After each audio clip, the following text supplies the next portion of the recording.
ಚಿಕ್ಕಮಗಳೂರು ಜಿಲ್ಲೆಯ ಮೂಡಿಗೆರೆ ತಾಲೂಕಿನ ಹೊಸಕೆರೆ ಗ್ರಾಮದಲ್ಲಿ ಅಕ್ರಮವಾಗಿ ನಡೆಯುತ್ತಿರುವ ಮದ್ಯ ಮಾರಾಟವನ್ನು ನಿಲ್ಲಿಸಲು ಗ್ರಾಮಸ್ಥರು ವಿಶಿಷ್ಟ ರೀತಿಯ ಹೋರಾಟಕ್ಕೆ ಇಳಿದಿದ್ದಾರೆ. ಗ್ರಾಮದ ಅಂಗಡಿಗಳಲ್ಲಿ ಎಣ್ಣೆ ಮಾರಾಟ ದಿನದಿಂದ ದಿನಕ್ಕೆ ಹೆಚ್ಚುತ್ತಿದ್ದು, ಕೆಲಸ ಕಾರ್ಯ ಬಿಟ್ಟು ಕುಡಿತಕ್ಕೆ ದಾಸರಾಗುತ್ತಿರುವ ಯುವ ಪೀಳಿಗೆ ಭವಿಷ್ಯ ಹಾಳಾಗುತ್ತಿದೆ ಎಂದು ಆಕ್ರೋಶಗೊಂಡ ಗ್ರಾಮಸ್ಥರು ಈಗ ಪೊಲೀಸರ ಬದಲು ದೇವರ ಮೊರೆ ಹೋಗಿದ್ದಾರೆ. ಹೊಸಕೆರೆ ಗ್ರಾಮದೇವತೆ ಚಾಮುಂಡೇಶ್ವರಿಯ ಸನ್ನಿಧಿಯಲ್ಲಿ ಗ್ರಾಮಸ್ಥರು ಒಟ್ಟಾಗಿ ಸೇರಿ ಅಂಗಡಿಗರು ಎಣ್ಣೆ ಮಾರಬಾರದು, ನಮ್ಮೂರಿನವರು ಖರೀದಿಸಬಾರದು ಎಂದು ದೇವರಲ್ಲಿ ಪ್ರಾರ್ಥನೆ ಸಲ್ಲಿಸಿದರು.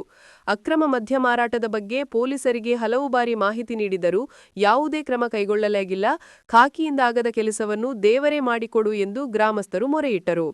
ಹೊಸಕೆರೆ ಗ್ರಾಮ ಗೋಣಿಬೀಡು ಪೊಲೀಸ್ ಠಾಣಾ ವ್ಯಾಪ್ತಿಗೆ ಸೇರಿದಾಗಿದ್ದು, ಅಕ್ರಮವಾಗಿ ಎಣ್ಣೆ ಮಾರಾಟ ಮಾಡುತ್ತಿರುವವರ ವಿರುದ್ಧ ದೇವರ ಸನ್ನಿಧಿಯಲ್ಲೇ ಶಿಕ್ಷೆ ನೀಡುವಂತೆ ಸಾರ್ವಜನಿಕರು ಪ್ರಾರ್ಥಿಸಿದ್ದಾರೆ.